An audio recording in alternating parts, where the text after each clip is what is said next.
ડેડિયાપાડા તાલુકામાં વિશ્વ આદિવાસી દિનની રંગેચંગે ઉજવણી કરવામાં આવી। ડેડિયાપાડા તાલુકામાં ઉજવણીને લઈ ઘણા સમયથી ભારે ઉત્સાહ જોવા મળ્યો હતો। અંતે 9 ઓગસ્ટના દિને આદિવાસી સમાજ અને ધારાસભ્ય ચૈતર વસાવાની આગેવાનીમાં યુનો દ્વારા ઘોષિત વિશ્વ આદિવાસી દિનની ઉજવણી સફળતાપૂર્વક યોજાઈ હતી, જેમાં લોકો વહેલી સવારથી ડેડિયાપાડામાં આજુબાજુના તાલુકાઓ જેવા કે સાગબારા, નેત્રંગ, વાલિયા, ઝઘડિયા, નાંદોદ અને અન્ય રાજ્યોમાંથી પણ આદિવાસીઓ હજારોની સંખ્યામાં ડેડિયાપાડા ખાતે એકત્ર મળ્યા હતા। કાર્યક્રમમાં પારંપરિક પહેરવેશ પહેરી હજારોની સંખ્યામાં લોક સમુદાય ઉમટી પડ્યો હતો। પત્રકાર દિનેશ વસાવા, ગ્રામીણ ટુડે ન્યૂઝ, ડેડિયાપાડા। નિમિત્તે ડેડિયાપાડા ઉજવણી સમિતિના કાર્યક્રમમાં અહીં ઉપસ્થિત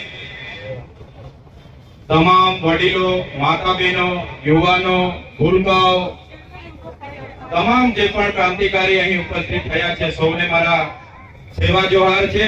ગુલ ગુલાલ જિંદાબાદ છે।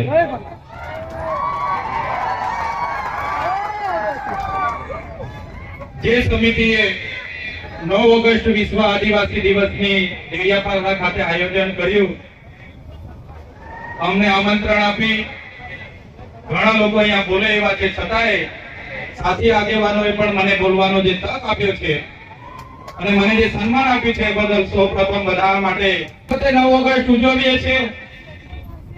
હજારોની સંખ્યામાં ભેગા થઈએ છીએ, નાચીએ છીએ, કૂદીએ છીએ, બૂમ બરાડા કરીએ છીએ, પણ આટલી મોટી વસ્તી હોવા છતાં, આટલી એકતા હોવા છતાં જે અત્યાચારો આપણા પર થયા છે એને પણ આપણે નહીં ભૂલવા જોઈએ।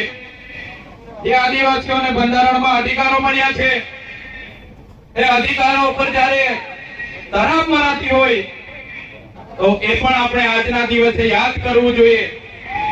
આજના આ કાર્યક્રમમાં નાચી કૂદીને ઘરે જવાનું નથી, પણ આ કાર્યક્રમના સિદ્ધાંત, અહીંના સંદેશો, ઉપદેશો પણ તમારે ઘરે લઈને જવાના છે। તો વધુ સમાચારો માટે જોતા રહો ગ્રામીણ ટુડે ન્યૂઝ।